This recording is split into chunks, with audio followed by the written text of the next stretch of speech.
Capítulo 6. Tinha alguém chorando. Eu ouvi. No dia seguinte, voltou a chover torrencialmente, e quando Mary olhou pela janela a charneca havia quase desaparecido por trás da névoa cinzenta e das nuvens. Era impossível pensar em sair. O que vocês fazem na sua cabana quando chove assim? Ela perguntou a Marta. Tentamos não ficar um debaixo dos pés do outro, principalmente, respondeu Marta. Eita! Somos em muitos lá, por isso. A mãe é uma mulher bem-humorada, mas fica bastante irritada. Os mais velhos vão pro estábulo brincar.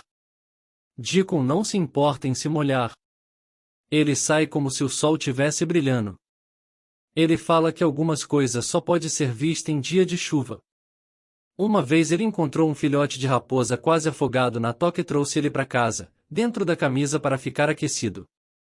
A mãe do bichinho tinha morrido ali perto e ele tinha nadado para fora, mas o resto da ninhada morreu. Agora ele mora lá em casa. Ele também encontrou um filhote de corvo quase afogado, trouxe ele para casa e domesticou ele. Seu nome é Fuligem porque é muito preto e pula e voa para todo lado. Havia chegado a hora em que Mary não mais se irritava com o tom íntimo de Marta. Começou até a achar interessante e a querer ouvir mais quando ela parava ou ia embora. As histórias que sua ia contava quando morava na Índia eram bem diferentes daquelas de Marta, sobre a cabana na charneca onde moravam 14 pessoas em 4 quartos pequenos e que nunca tinham o suficiente para comer. As crianças pareciam se embolar e se divertir como uma ninhada de filhotes de collie bem-humorados e bagunceiros. Mary se interessava mais pela mãe e por Deacon. Quando Marta contava histórias do que a mãe dizia ou fazia, eram sempre reconfortantes. Se eu tivesse um corvo ou um filhote de raposa, poderia brincar com ele, disse Mary. Mas eu não tenho nada. Marta pareceu perplexa. Você sabe tricotar? Perguntou a criada. Não, respondeu Mary. Sabe costurar? Não. Sabe ler? Sei. Então por que você não lê alguma coisa, ou treina a soletrar? Já tá mais que na hora de você terminar de ler o seu livro. Eu não tenho livro nenhum, lamentou Mary. Os meus ficaram na Índia. Que pena, disse Marta. Se a senhora Medlock deixasse você entrar na biblioteca, tem um monte de livro lá. Mary não perguntou onde ficava a biblioteca, pois de repente foi inspirada por uma nova ideia. Decidiu encontrá-la sozinha. A senhora Medlock não a preocupava, pois parecia nunca sair de sua confortável sala de estar no andar de baixo. Quase não se via ninguém naquele lugar esquisito. Na verdade, não havia ninguém para ver além dos criados, e quando o patrão estava fora, eles levavam uma vida luxuosa no andar de baixo, onde havia uma enorme cozinha decorada com latão e peltre polidos, e um grande salão para a criadagem onde serviam 4 ou 5 refeições abundantes todos os dias e faziam muitas brincadeiras animadas durante as ausências da senhora Medlock. As refeições de Mary eram servidas regularmente por Marta, mas ninguém mais se importava nem um pouco com ela. A senhora Medlock vinha dar uma olhada dia sim, dia não, mas ninguém perguntava o que ela havia feito ou o que gostaria de fazer. Ela supôs que talvez essa fosse a maneira inglesa de tratar crianças. Na Índia, era sempre atendida por sua ia, que a seguia e esperava por ela, integralmente. Mary costumava se cansar de sua companhia. Agora não era seguida por ninguém e estava aprendendo a se vestir sozinha porque Marta olhava como se fosse lerda e burra quando pedia para lhe passar algo ou que a vestisse. Você não é muito certa da cabeça, né? Disse certa vez a criada, quando Mary aguardava que colocasse as luvas nela. Nossa Susan é 2 vezes mais esperta que você e tem só 4 anos. Às vezes seus miolo parece meio mole. Mary ficou carrancuda por 1 hora depois daquilo, mas passou a pensar em várias coisas inteiramente novas. Ela ficou parada na janela por cerca de 10 minutos naquela manhã depois que Marta terminou de limpar a lareira e desceu as escadas. Mary refletia sobre a ideia que teve quando ouviu falar da biblioteca.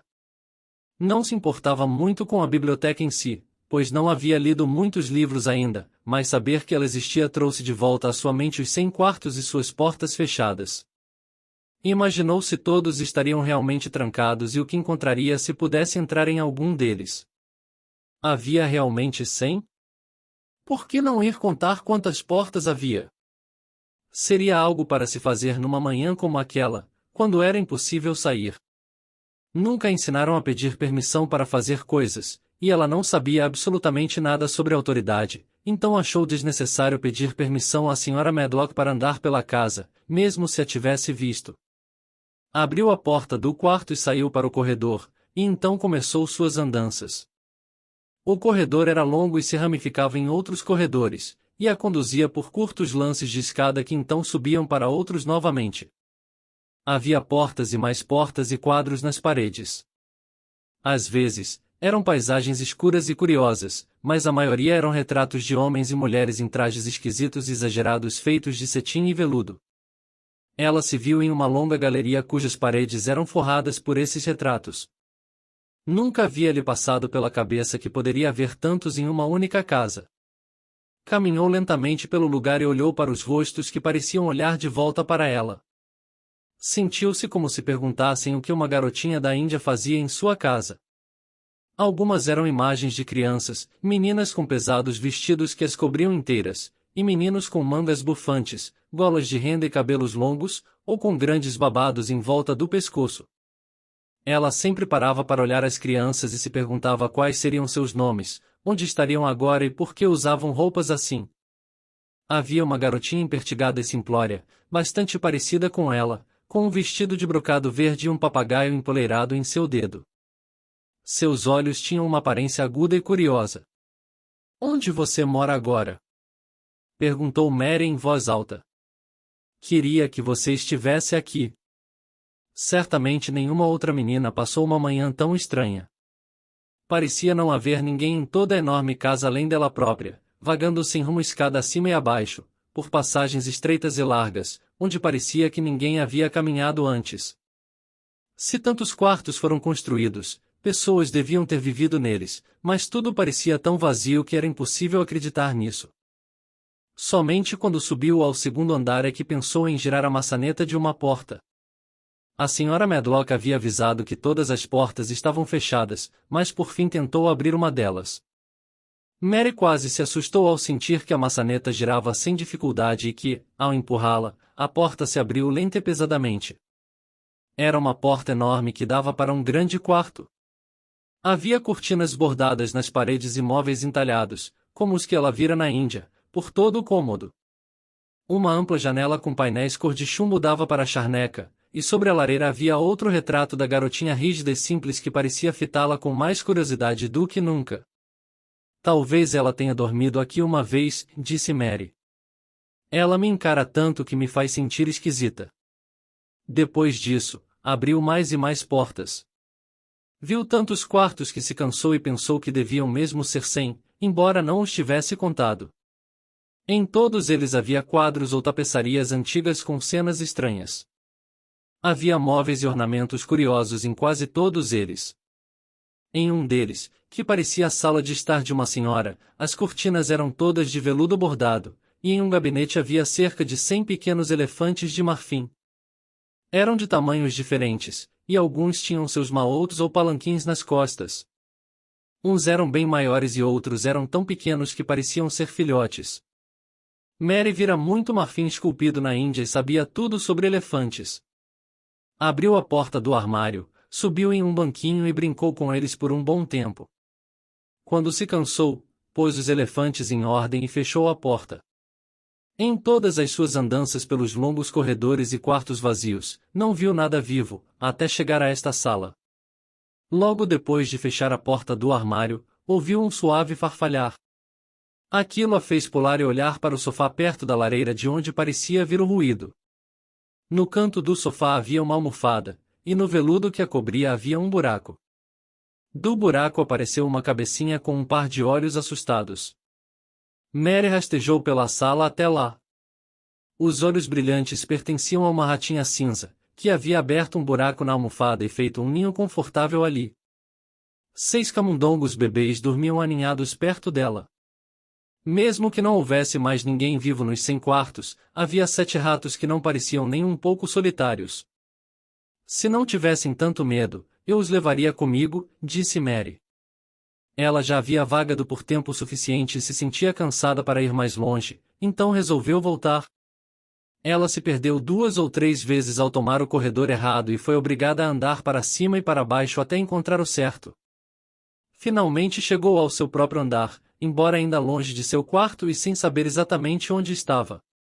Acho que peguei o caminho errado de novo, disse ela, parando no que parecia o final de um estreito corredor com uma tapeçaria na parede. Não sei que caminho seguir. Está tudo muito quieto. Logo em seguida o silêncio foi quebrado. Era outro grito, mas não exatamente igual ao que ouvirá na noite anterior. Apenas um breve lamento infantil, irritado e abafado pelas paredes. Está mais perto do que antes, disse Mary, com seu coração acelerado. E está chorando. Apoiou a mão sobre a tapeçaria perto dela e então saltou para trás, assustada. A tapeçaria era a cobertura de uma porta que se abriu e revelou uma outra parte do corredor atrás dela. A senhora Medlock subia com seu molho de chaves na mão e uma expressão muito zangada no rosto. "O que faz aqui?" inquiriu ela, puxando Mary pelo braço para longe. "O que eu lhe disse?" "Virei no corredor errado", explicou Mary. "Eu não sabia para onde ir e ouvi alguém chorando." Naquele momento odiou a senhora Medlock, mas a odiaria ainda mais a seguir. "Você não ouviu nada", esbravejou a governanta. "Volte para o seu quarto ou vai ficar com as orelhas quentes." Agarrou a menina pelo braço, empurrando e puxando ao mesmo tempo. Subiram por uma passagem e desceram por outra até que a senhora Medlock a forçou pela porta de seu quarto. "Agora", disse a governanta, "você fica onde eu disser para ficar ou será trancada. É melhor o patrão arranjar uma tutora para você, como ele disse que faria. Você é do tipo que precisa de alguém para cuidar. Eu já tenho o suficiente para fazer." Saiu do cômodo e bateu a porta atrás de si. Mary foi sentar-se no tapete da lareira, pálida de raiva. Não chorou, mas cerrou os dentes. Tinha alguém chorando. "Eu ouvi", disse para si mesma. Já ouvirá aquilo 2 vezes, e algum dia descobriria do que se tratava. Mas havia descoberto muita coisa naquela manhã, e sentiu como se chegasse de uma longa jornada. De qualquer forma, agora tinha algo para diverti-lo o tempo todo. Havia brincado com os elefantes de marfim e vira ratinha cinza e seus bebês no ninho de veludo na almofada.